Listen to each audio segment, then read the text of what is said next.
প্রিয় মা বাবা, শুভেচ্ছা নিও। আমি জানি তোমরা আমার মনের কথা শুনতে ভালোবাসো, তাই আমি কিছু ভাবনা তোমাদের সঙ্গে ভাগ করে নিচ্ছি।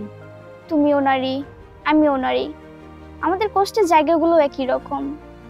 আমি যতই বড় হচ্ছি মা, তোমার কষ্টের জায়গাগুলো যেন আমার হয়ে যাচ্ছে।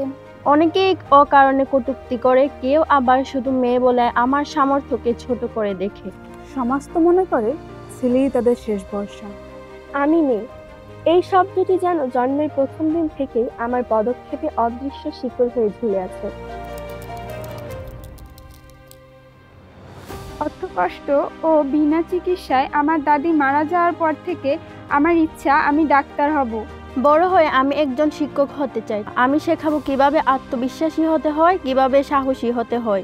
মা, আমি বড় হয়ে পুলিশ অফিসার হতে চাই। ন্যায় বিচার পাইয়ে দিতে চাই নিঃশব্দে কেঁদে যাওয়া নারীকে। বাবা, তুমিই আমার অনুপ্রেরণা। তোমার মতো পরিশ্রম করে আমি একজন সফল উদ্যোক্তা হতে চাই। আমি একজন আদর্শবান নার্স হতে চাই।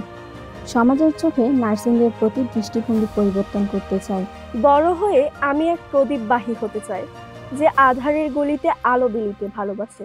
আমি এমন এক পৃথিবী দেখতে চাই যেখানে কোনো মেয়ে নিজের স্বপ্নকে ছোট করে ভাববে না। আমি চাই এমন এক পৃথিবী যেখানে কন্যার জন্ম কোনো অভিশাপ নয়, বরং আশীর্বাদ। আমার এমন একটা পৃথিবী কাম্য যেখানে প্রতিটি মানুষ সম্মান পাবে।